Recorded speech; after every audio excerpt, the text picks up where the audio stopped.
Je vous souhaite la bienvenue.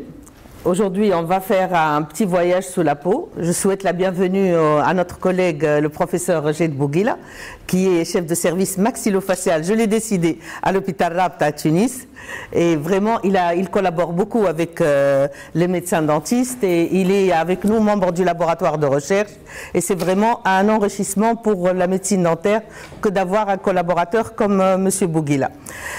Voilà, donc on va faire juste les structures anatomiques. Ensuite, professeur Bouguila va passer à ce qui est à tout ce qui est technicité pour les injections d'acide hyaluronique.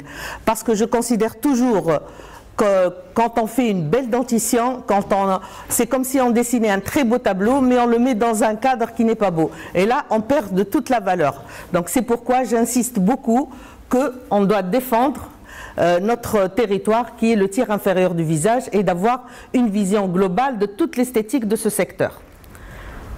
Donc surtout qu'on est à l'ère de la communication et vraiment le sourire, on a fait des questionnaires dans plusieurs cas de thèse et on se rend compte que les gens sont attirés d'abord par les yeux, ensuite par le sourire et même certains plus par le sourire. Et on dit que le sourire et les yeux, ce sont les trois miroirs de l'âme. Donc vraiment très très important ce qu'on fait. Et quand on veut regarder un sourire, il faut le regarder surtout en dynamique. Ne pas figer un sourire à une simple photo. Non, c'est un tout. On commence à sourire avec la paupière inférieure. Donc les critères objectifs, on va mettre en place les critères d'un sourire esthétique. Nous, notre habitude, ça a toujours été les dents. Donc vraiment, on focalise trop sur les dents. Première chose, et vraiment par erreur, la couleur. Alors que normalement, la couleur, ça vient dans la dernière position, dans la quatrième position. Ensuite, on a tort. Et souvent, on veut avoir des dents blanches et ça aboutit à des sourires lavabo. Donc, ne pas focaliser seulement sur le dent. Deuxième chose, c'est la gencive. Et là, c'est ce que va vous faire notre collègue professeur Wefé Nasri.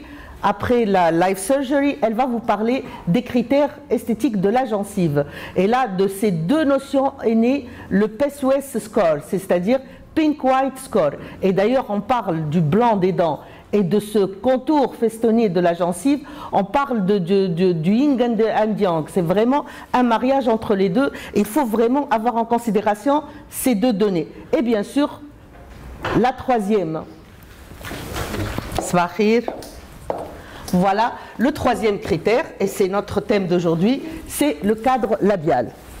Et quand je dis cadre labial, c'est tout le tiers inférieur du visage, parce que ce n'est pas seulement les lèvres rouges, c'est les lèvres blanches, c'est les sillons, etc. Donc, j'avais dit que pour les dents, quand on parlait des dents, j'aime pas qu'il y ait des frontières entre nous, donc je passe là. Alors, les caractéristiques dentaires, généralement, on parle de couleur, alors que regardez, couleur ne vient qu'en quatrième position. Là, je pense que vous avez vu en long et en large ça. Vous allez avoir l'occasion d'être formé par le professeur, d'ailleurs un Américain d'origine algérienne, le professeur Emir Hashhamou, qui a la clinique élite esthétique à Dubaï, et qui est vraiment un très bon formateur dans ce domaine. Là, il va venir, il va vous parler de tout ça. Vous n'aurez plus de secret, ce sera le dernier module. Donc, la première chose, c'est la forme et la dimension. C'est les dents carrées et les dents triangulaires. Ce n'est pas le même critère d'esthétique. L'opalescence, la translucidité, la transparence, là aussi, c'est très important. Vous avez eu l'occasion de voir ça avec Dr Siem Hajeji hier, toutes ces formes, l'état de surface, la couleur, et la symétrie du sourire. Donc tout ça, c'est surtout le bloc incisivo-canin. Les deux centrales, les deux latérales, les deux canines, on focalise surtout sur ce bloc-là. Les critères de l'esthétique gingivale, il y a deux critères, la santé gingivale, les caractéristiques anatomiques et morphologiques, et là, et comment faire les plasties gingivales, et c'est ce qu'elle va vous faire, docteur Wefé Nasri, après. Mais néanmoins, je vais juste mettre au point quelques détails, à savoir, on a 4 points importants. La couleur et la texture de la gencive, ce granité en peau d'orange qui reflète la santé gingivale. La deuxième chose, c'est la papille interdentaire. Moi, j'adore cette petite pyramide. C'est la clé de succès de tout sourire. Sans elle, on va avoir un trou noir. Et vous savez, moi je dis toujours, les dentistes se battent contre le drapeau de l'Allemagne. C'est-à-dire, contre le jaune, on veut des dents blanches, contre le rouge, c'est l'inflammation, et contre le noir, les trous noirs, à savoir les édentations, excusez-moi, à savoir les édentations et les... Bonjour. Donc, les édentations et surtout les espaces entre les dents. Et là aussi, on peut éviter qu'il y ait ces trous noirs. Quand on fait des reconstitutions de facettes, on doit avoir un point de contact entre les dents maximum 5 mm par rapport au sommet de la crête. Ça, c'est la règle de Tarnow, toute une étude que Tarnow a faite, et il a préconisé que si le point de contact est plus que 5 mm, impossible de réaliser une papille. Donc il faut vraiment vous mettre en contact avec vos prothésistes et vérifier ces points-là. Ensuite, donc le zénith gingival. Alors l'alignement du zénith. Le zénith, c'est le point le plus haut du collet qui entoure les dents. Donc voilà le collet, et le point le plus haut c'est zénith, et mes zéniths ils doivent être alignés, ne pas avoir un collet en escalier. Et enfin ce petit bourrelet, ce petit contour gingival qui va couronner toutes mes collets dentaires. Donc ceci pour la gencive. Maintenant on arrive le cadre labial. Et c'est là que nos connaissances dans les deux domaines qui ont précédé, en tant que dentiste, on s'y connaît bien, mais sorti de là, il y a moins. Alors, comme je l'ai dit, quand on fait de belles restaurations esthétiques et on les met dans un cadre labial inesthétique, bon là, elle porte bien ses rides. Là, vraiment, je dis que cette histoire de tableau est vraiment, on préfère quand même faire les choses comme il faut. Alors, pour avoir connaissance de tout ça, nous, on a accès aux rides, à la peau. Mais nous, ce qui nous intéresse, ce petit voyage sous la peau, qu'est-ce qu'il y a au-dessous de la peau? Si j'enlève le plan cutané, qu'est-ce que je vais avoir? Je vais avoir le plan sous-cutané, et c'est le plan cellulo-graisseux, et ce plan-là, c'est lui qui conditionne tout. Tout est une histoire de migration de graisse. Ensuite, je vais avoir le plan musculaire et aponeurotique. Ce sont les muscles cutanés, anciennement appelés les muscles possiers. Ensuite, bien sûr, les ligaments, le périoste et l'os. Donc, juste pour mettre au point les structures pour parler le même langage. Donc, la région labiale. Donc, quand je parle de région labiale, voilà, vous avez l'orifice buccal, et cette région labiale, elle va circonscrire l'orifice buccal. Donc, elle va comprendre lèvre sup, lèvre inf, réunies par les commissures, et à 1 cm plus loin, on va avoir un modulus, lieu de rencontre des muscles cutanés. Donc, pour la lèvre supérieure, quelles sont ses limites? Donc, nous avons le seuil narinaire, et vous avez ces deux petites crêtes de part et d'autre, les crêtes filtrales, qui vont circonscrire le filtrum. Donc, et aussi, vous avez les fameux sillons nasaux, vous avez les sillons nasogéniens, certains l'appellent nasolabial, nasogénien, entre le nez, le joue, les lèvres et les joues, labio-jugal, vous pouvez trouver tous les termes. L'essentiel, ces fameux sillons-là. Vous voyez, la face, elle est divisée en 3 étages. Étage inférieur, étage moyen, étage supérieur. Généralement, on parle d'esthétique quand il y a égalité des 3 étages. Mais aussi, il y a une autre division qu'on néglige souvent, c'est l'étage là, l'étage antérieur, l'étage moyen et l'étage postérieur. 3 compartiments. Et bien, cet étage moyen, c'est lui où se trouve toute la graisse. C'est lui qui conditionne toute l'esthétique. Donc, en bas de chaque lèvre, on va avoir le bord libre. On part de bord libre. Il y a d'ailleurs un espace libre de 2 mm. Et doivent bien sûr se toucher, sinon on parle d'incontinence labiale, d'incompétence labiale qui peut conduire à une incontinence salivaire. Donc en bas on a le bord libre de la lèvre rouge qui au repos vient affleurer celui de la lèvre, le bord libre de la lèvre inférieure pour assurer l'occlusion labiale où on parle de compétence labiale. Ensuite on a cette ligne là comme une mouette, donc la ligne de jonction cutanéo-muqueuse qui dessine l'arc de Cupidon. qui va séparer la lèvre blanche de la lèvre blanche de la lèvre rouge, la lèvre cutanée de la lèvre muqueuse. Et aussi, quand on fait des restaurations, que ce soit chez la femme ou chez l'homme, c'est vraiment différent. Pourquoi?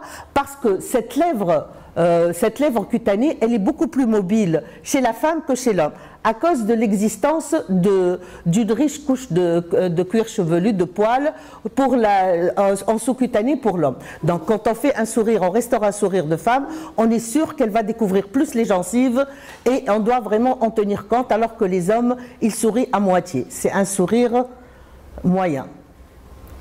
Ensuite, donc on avait dit le philtrum, séparé par les deux crêtes filtrales.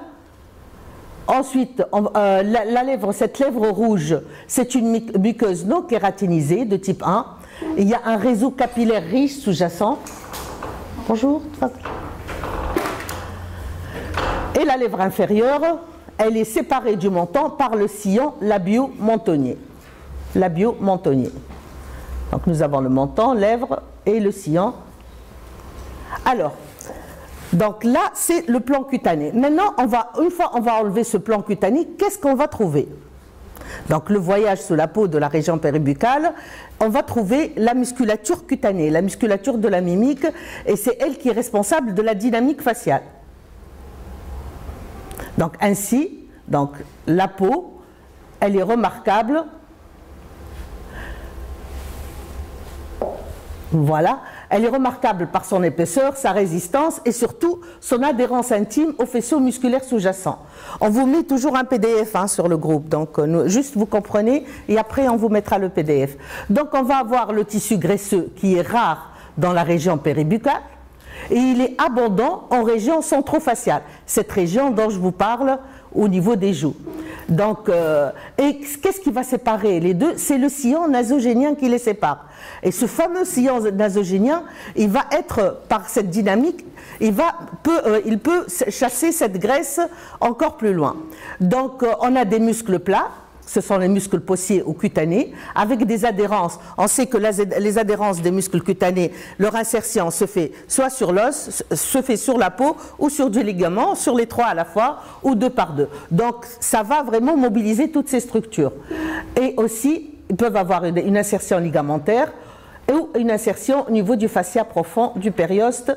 Et là, bien sûr, une fois on enlève les muscles, on arrive de l'os. Donc on sait qu'il y a 4 groupes de muscles cutanés. Nous, ce qui nous intéresse, c'est le groupe oral. Donc on va voir ces muscles un par un et on va voir chaque muscle, qu'est-ce qu'il va donner comme conséquence et comme ride. Faites, monsieur Alan. Donc,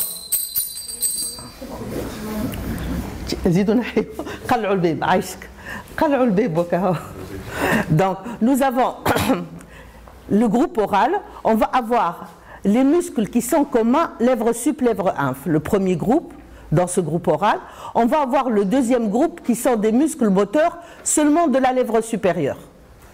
Voilà, en 2.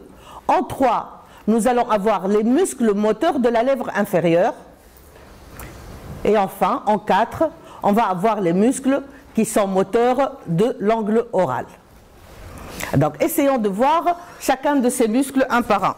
Ça va, le sang, Moujahid, c'est ouvert? Très bien. Donc, les muscles moteurs communs des lèvres. Nous avons le premier, c'est l'orbiculaire des lèvres. Ce fameux muscle, le muscle du baiser, on l'appelle. Nous avons aussi au-dessous de lui, en profondeur dans l'os, le muscle incisif. Nous avons le muscle compresseur des lèvres.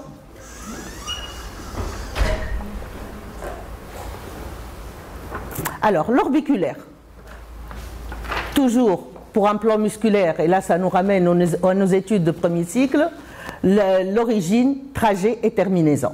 Alors, l'origine de cet orbiculaire, si on voit, déjà comme son nom l'indique, il circonscrit toute la cavité orale, mais au fait on a cette ligne médiale, le milieu du philtrum, donc qui correspond à la suture intermaxillaire. Au niveau de part et d'autre de la ligne médiale, on va avoir des fibres qui partent, voilà, de chaque côté. Elles sont de direction arciforme à concavité supérieure pour l'orbiculaire supérieur, pour l'orbiculaire inférieur à concavité supérieure et pour l'orbiculaire supérieur à concavité inférieure. Donc, et la terminaison se fait au modulus lieu, là c'est à 1 cm en arrière, ça correspond pile au trajet de l'artère faciale.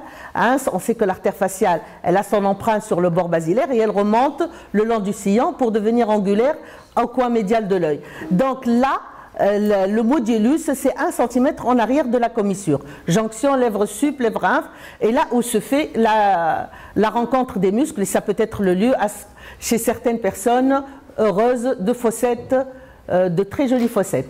Donc vous avez, on a dit l'origine, ça va être la ligne médiane, le trajet il est arciforme, le faisceau supérieur on l'a dit, faisceau inférieur arciforme à concavité, et la terminaison c'est le modulus. Alors, ça va être, ils vont se rencontrer dans ce modulus qui est un nœud tendineux, l'entrecroisement de la majorité des muscles du groupe oral. Et il est situé latéralement par rapport à la commissure, à l'angle oral. Ensuite, le deuxième muscle, et là, ce muscle-là, il va avoir une insertion plutôt osseuse. C'est le fameux muscle qui nous donne vraiment des problèmes lors de la génésie de la latérale, cette fossette incisive qui est très creusée et qui nous laisse pas passer. Et notre implant va avoir une certaine déhiscence, justement à cause de cette fossette incisive, lieu d'insertion de ce muscle incisif. Il y en a incisive en haut et incisive au niveau mandibulaire, mais celle qui est le plus marquée, c'est la fossette incisive maxillaire. Donc, le muscle incisif, comme d'habitude, nous en avons aussi. Le trajet, c'est la fossette, l'origine, fossette incisive. Terminaison, comme d'habitude, le modulus. Le trajet, il est arciforme, même chose. Mais là, c'est une insertion plutôt osseuse. Donc, au niveau supérieur, c'est la fossette incisive maxillaire. Au niveau inférieur, c'est la fossette mentonnière. Et enfin, au niveau de ce groupe-là, nous avons le compresseur des lèvres. Il est très puissant chez les bébés, c'est le muscle de la succion. Donc le muscle compresseur des lèvres, au fait, regardez, les fibres, elles vont dans le sens antéro-postérieur au niveau de la lèvre supérieure et la lèvre inférieure sur cette coupe sagittale. Donc l'origine, trajet, terminaison, comme d'habitude. L'origine, ça va de la peau de la lèvre, de l'extérieur vers l'intérieur. Le trajet, il est antéro-postérieur et se termine au niveau de la muqueuse labiale. Donc, un récap, et bien sûr, nous, ce qui nous intéresse, cette histoire de rides, les muscles moteurs communs des lèvres, nous avons l'orbiculaire, l'incisive, le compresseur des lèvres, ces trois muscles.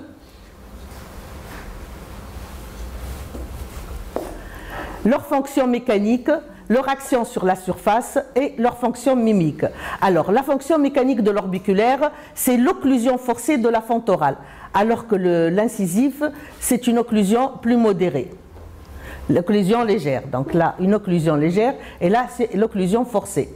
Ensuite, le compresseur des lèvres, c'est la succion. C'est vraiment réaliser une étanchéité des lèvres. Et après, ça va nous causer ce fameux coda-barre autour des lèvres. Donc les rides, bien sûr, conséquentes à ces actions de ces trois muscles, ce sont les rides en coda-barre, on les appelle les rides du fumeur. Et la fonction mimique, c'est surtout le baiser. Maintenant, on passe aux muscles, au deuxième groupe musculaire, qui sont les muscles moteurs de la lèvre supérieure. Seulement, on en a trois. Nous avons le releveur naso, il envoie un petit filament musculaire vers l'aile du nez, nasolabial, donc nez et lèvres supérieures. Le muscle releveur, le releveur de la lèvre supérieure, depuis là c'est la partie médiane de la lèvre, là c'est la partie moyenne de la lèvre jusqu'à sous le foramen, il couvre le foramen infraorbitaire, il le protège. Ensuite, le muscle petit zygomatique, comme son nom l'indique, il va sur l'os malaire ou l'os zygomatique. Donc, on commence par le premier, donc ce muscle nasolabial qui occupe le tiers médian. Voilà, donc ce muscle-là, nasolabial, et le tiers médian de la lèvre, de l'hémilèvre bien sûr, parce que tout est pair. Voilà sa forme schématique. Donc son origine, il vient depuis le processus frontal de l'os maxillaire, en haut. il va se terminer au niveau toujours une attache osseuse ou ligamentaire, puis une attache cutanée pour s'amarrer, attache osseuse ou ligamentaire, et une attache cutanée pour tirer la peau dans le sens où on veut. Donc l'origine, le processus frontal, la terminaison, ça va être la peau de l'aile du nez et le tiers médial de la lèvre supérieure. Bien sûr, un trajet descendant avec deux faisceaux, un court pour le nez, un long pour la lèvre.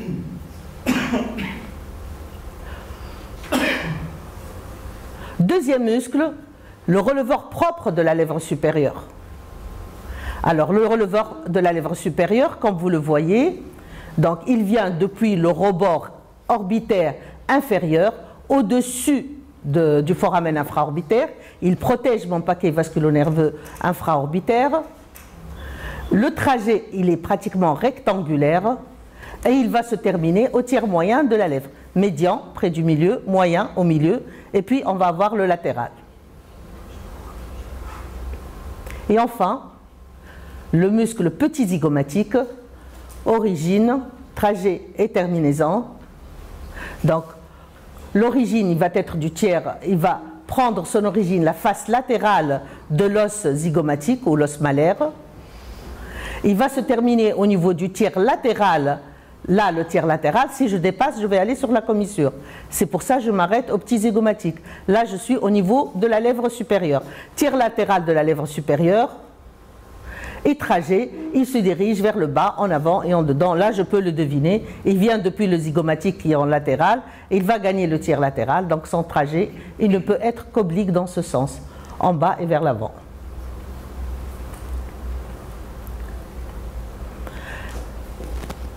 Donc,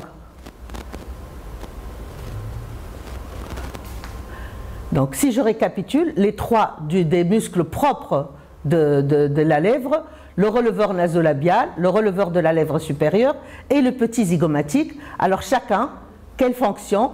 Donc, pour le releveur nasolabial, c'est le fait de relever la lèvre supérieure et relever l'aile du nez. Comme son nom l'indique, le releveur de la lèvre supérieure, il va seulement relever la lèvre supérieure.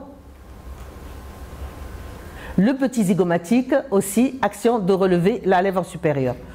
La fonction mimique, c'est la souffrance et le dégoût. Et aussi, il contribue bien sûr à dessiner ce fameux, pour le releveur nasolabial, à dessiner ce fameux sillon nasogénien. Donc à le creuser. Maintenant, on passe au troisième groupe. Ce sont les muscles qui sont moteurs de la lèvre inférieure. Ils sont deux, c'est beaucoup plus simple. Nous avons le mentonnier. On l'appelait avant le muscle de la houppe du menton. Voilà, le mentonnier. D'ailleurs, ils peuvent délimiter la fossette de Travolta au niveau du menton. L'origine, trajet, terminaison. Donc, l'origine, ça prend son origine depuis la lame basale de la peau du menton. Son trajet va être ascendant, bien sûr, pour se terminer au niveau de la lèvre inférieure. Curviligne à concavité antérieure et bien sûr un trajet ascendant.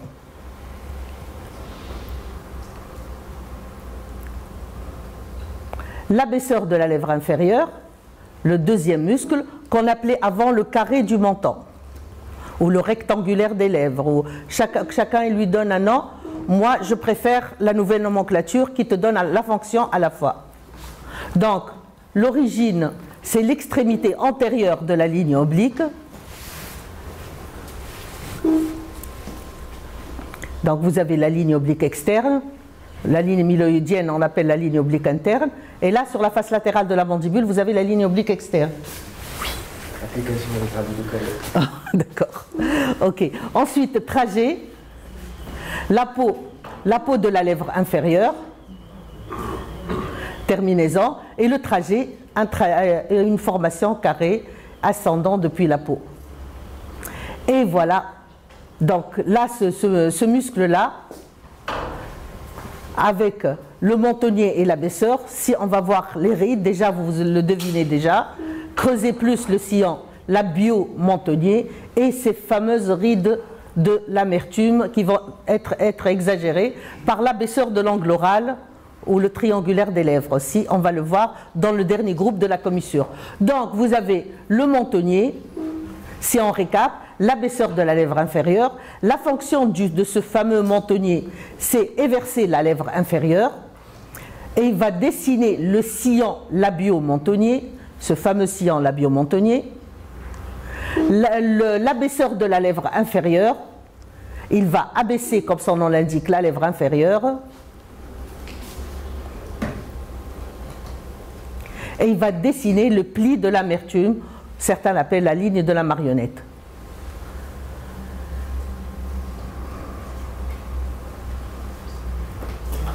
Voilà, donc la moue, le dégoût, etc. Maintenant, on arrive au dernier groupe musculaire.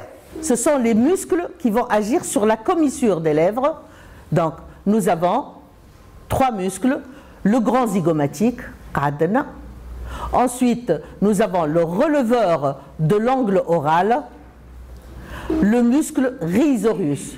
Donc, le grand zygomatique, le releveur de l'angle oral et le rhizoruus. Les 3, ils ont une insertion au niveau commissural et ils vont agir avec bien sûr, sans oublier, le seul qui est au niveau de la lèvre inférieure, ce triangulaire des lèvres qu'on appelle l'abaisseur de l'angle oral. Et vraiment, lui, il est très puissant et il creuse encore plus les rides de l'amertume.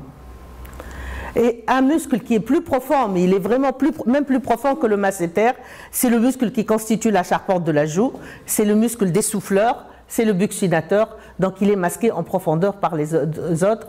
Et accessoirement, il ne faut pas l'oublier, le platysma, qui est le muscle platysma, parce que c'est comme un plateau rejeté sur le cou. D'ailleurs, le vieillissement, il est toujours visible au niveau de la peau du cou. Et bien, ce fameux platysma, il va envoyer un filet qui va s'insérer au niveau du modulus et il va agir sur la commissure. Donc, le groupe le plus important. Donc, voilà, on les prend un par un. Le muscle grand zygomatique, petit, et le petit il est plus médial que le grand. Le petit c'est pour la lèvre supérieure, le grand c'est pour la commissure. Donc même chose que le petit, face latérale de l'os zygomatique. Il se termine au modulus et il se dirige, voilà, tac, on peut deviner la direction vers le bas, vers l'avant, etc. Le releveur de l'angle oral, l'origine, trajet, terminaison, même chose. Donc, le releveur de l'angle oral, c'est un muscle très profond. Il est dans l'os, il est vraiment situé, le voici, là en pointillé, il est masqué par tous les autres. Pourquoi? Parce qu'il va avoir une insertion osseuse. C'est la fosse canine. La fosse canine qui correspond à la paroi transparente qui nous fait pénétrer dans le sinus, la cale de Helluc. Donc, avant, c'était comme ça qu'on allait vers le sinus, pas comme actuellement par la myototomie moyenne. Donc, vous voyez, l'origine, c'est le muscle le plus profond. Il a une insertion osseuse, c'est dans la fosse canine qui est en regard de la deuxième prémolaire. Bien sûr, terminaison modulus et le trajet triangulaire avec une base à base supérieure. Et il va se diriger, bien sûr, il a une étendue importante et il va se diriger en bas vers le modulus, donc vers une petite pointe. Sa base est supérieure. Et enfin, le muscle du sourire, le rhizoruus, que vous voyez ici. Il peut même sembler parfois un petit faisceau du buccinateur extériorisé. Il est inconstant aussi. Donc, son origine, c'est la fascia massétérique, c'est-à-dire le bord antérieur du masséter. Tout le masséter, il est recouvert par une membrane et lui, il s'insère sur la membrane, le fascia qui couvre ce masséter. Donc, depuis le fascia massétérique, il va se diriger horizontal vers l'avant et va se terminer sur le modulus.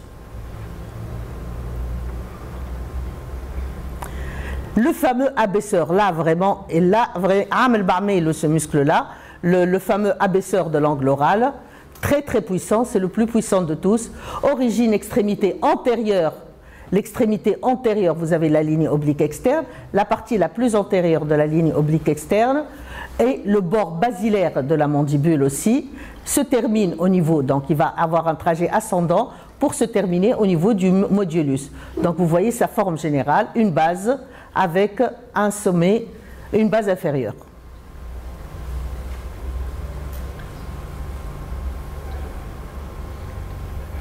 Le buccinateur, je vous en dispense, il est très profond, il va s'insérer sur le raphet buccinato-pharyngien, voilà, le ligament ptérygomandibulaire, ou raphet buccinato-pharyngien. En arrière, on va avoir le constricteur moyen du pharynx, en avant, on va avoir le buccinateur qui va avoir une insertion le long des molaires supérieurs, le long des molaires inférieurs, une insertion aussi sur le modulus, une insertion ligamentaire, il a tout. C'est le muscle vraiment qui donne la charpente de la joue. Mais il est très profond, il est vraiment loin de nos... Le platysma, je vous ai dit, il envoie un petit faisceau vers le modulus, le muscle du cou. Donc, les muscles moteurs de l'angle oral, voilà un récap. Pour le buccinateur et le platysma, on a fait vite fait. Leur fonction, rétracter l'angle oral pour le buccinateur. L'action surtout, le buccinateur, voilà, le muscle charpente de la joue, ces rides en vague, ces rides de surface, il va dessiner les rides de la région buccale. Quand on parle de buccal zone, région buccale, ça veut dire la joue. Quand on veut parler de la bouche, on parle de la cavité orale. Là, c'est la joue. Donc, il va dessiner les rides de la région buccale. On les appelle des rides en vague. La fonction, bien sûr, c'est le fait de siffler et souffler. Le platysma, il va abaisser l'angle oral et il va dessiner des rides au niveau de la région cervicale. Et on dit que c'est le muscle de la frayeur, de la peur, etc. Donc, un SAMAP, l'orbiculaire des lèvres, le releveur nasolabial, le releveur de la lèvre supérieure, ces muscles propres à la lèvre supérieure. Ensuite, vous avez le petit zygomatique, le mentonnier en 5, l'abaisseur de la lèvre inférieure en 6. Là, les retenir par leur nom, nouveau nom, en fonction de leur fonction, c'est beaucoup plus simple et ça nous donne une idée sur la ride qu'ils peuvent donner. Releveur de l'angle oral, l'abaisseur de l'angle oral, le grand zygomatique, et enfin, rhizorus, platysma, et en profondeur, vous avez ce fameux buccinateur. Alors, voilà, j'ai choisi cette... Bonjour.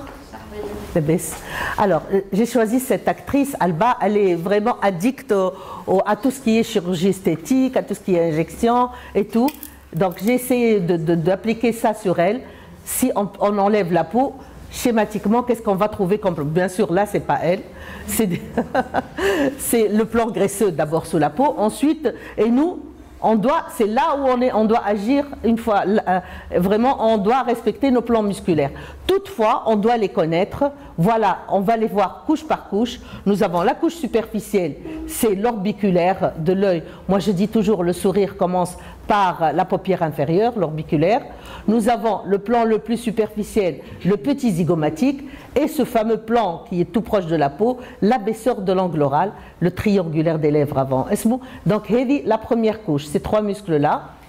Deuxième couche, on va avoir le grand zygomatique, on va avoir le rhizorus, l'abaisseur de la lèvre inférieure, pas de l'angle, et le platysma. Avant d'arriver à l'os, la troisième couche, nous avons l'abaisseur du septum nasal, le myrtiforme, nous avons le releveur nasolabial, le releveur de la lèvre supérieure et l'orbiculaire des lèvres.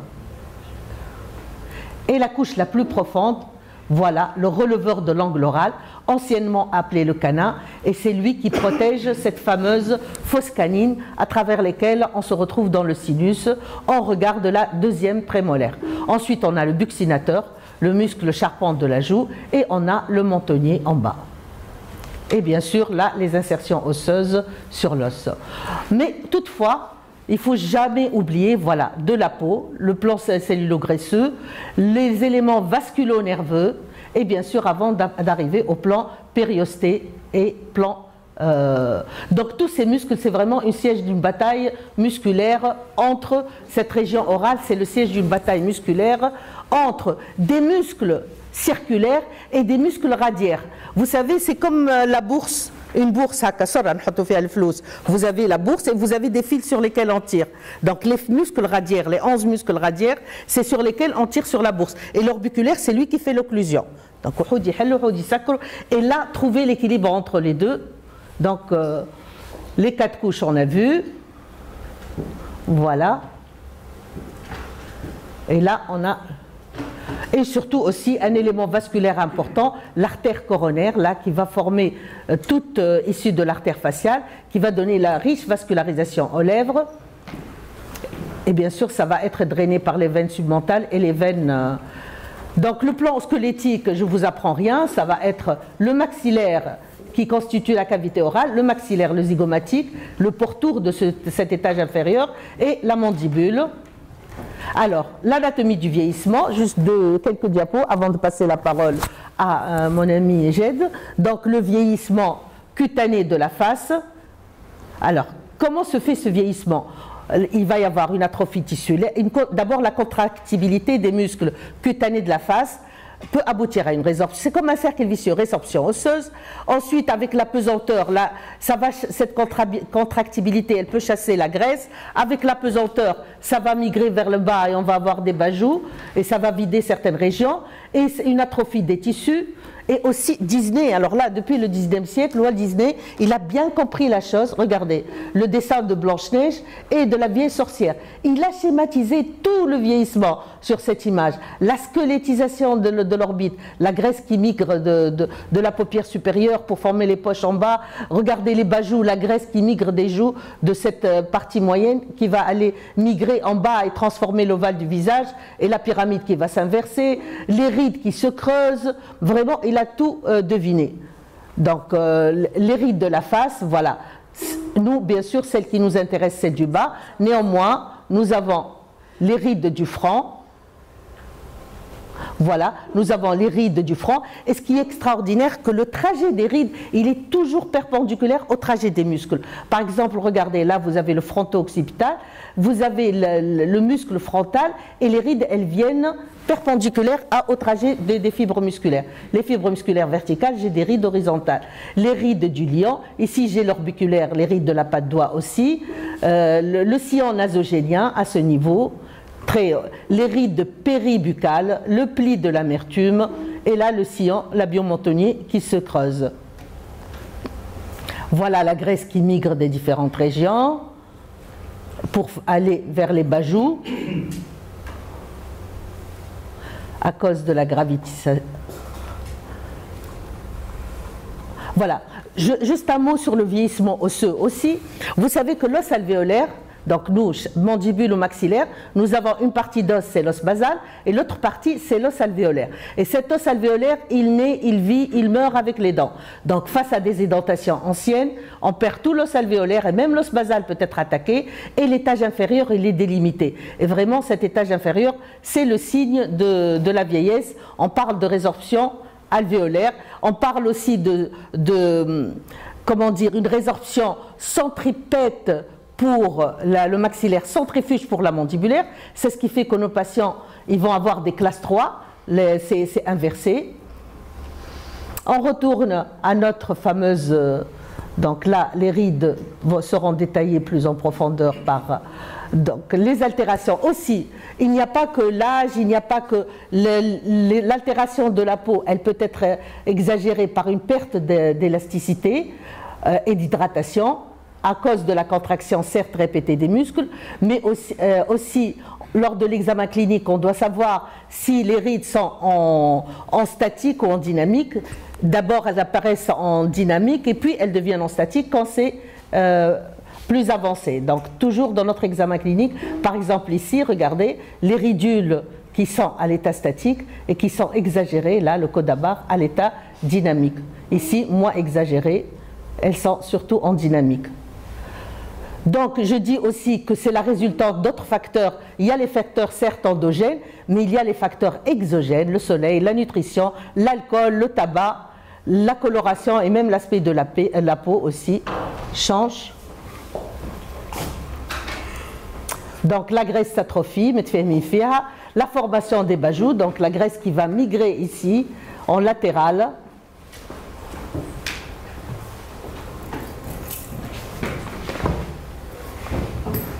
L'action aussi du platysma, série de l'amertume, et le vieillissement osseux, l'os vieillit qui, par phénomène d'expansion, regardez, une mandibule édentée, et hop, de plus en plus, jusqu'à ce qu'on a une mandibule qui a l'air d'être plus large. Voilà, à 30 ans, on a 3 étages égaux, on est bien comme il faut. À 45 ans, surtout face à des édentations, ne laissez pas vos patients longtemps édentés. À 60 ans, l'attaque de l'os basal, et bien sûr l'ouverture de l'angle. On parle phénomène d'expansion et d'imminéralisation de l'os. La pyramide s'inverse. En jeune, nous avons le sommet vers le bas, puis ça va être vers le haut. L'évolution des rides verticales. Voilà. Même chez les hommes, maintenant, ils commencent à s'intéresser de plus en plus. Donc voilà aujourd'hui ce qui va être fait par les injections par M. Bouguila.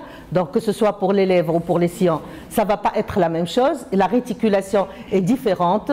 Donc l'acide hyaluronique du grec, ça veut dire, hyalos du grec, ça veut dire vitreux. Ironique, ça veut dire isolé de l'humeur vitrée, qui possède un haut taux d'acide hyaluronique. Produit de comblement, c'est quelque chose de naturel. Donc c'est histologique, vous pouvez lire ça. Juste un petit mot sur tout ce qui est... il est essentiel pour l'hydratation du tissu, cet acide hyaluronique. Il participe à la cohésion des structures du derme, à qui il confère sa densité et son élasticité. Il favorise la communication cellulaire entre derme et épiderme. Et il possède des propriétés antioxydantes, notamment contre les radiations solaires. Donc tout est... Alors, que ce soit, si on va le mettre, le degré de réticulation est très important, c'est-à-dire le lien entre ces différentes molécules. C'est pour ça que ce qu'on indique au niveau des lettres doit être léger, au niveau des sillons qui sont plus creux, ça doit être hautement réticulé. Voilà, donc ma dernière diapo, bien examiner votre patient. Donc un examen clinique bien conduit et voir les lèvres pour pouvoir voir les rides pour pouvoir indiquer le produit à faire, la quantité, etc. Donc les rides frontales, les rides en patois, les rides du lion, les rides des sillons nasogéniens, les rides périlabiales, et aussi dire que si elles sont profondes, peu profondes ou moyennement profondes. Et je passe la parole à Jade. Tfadel.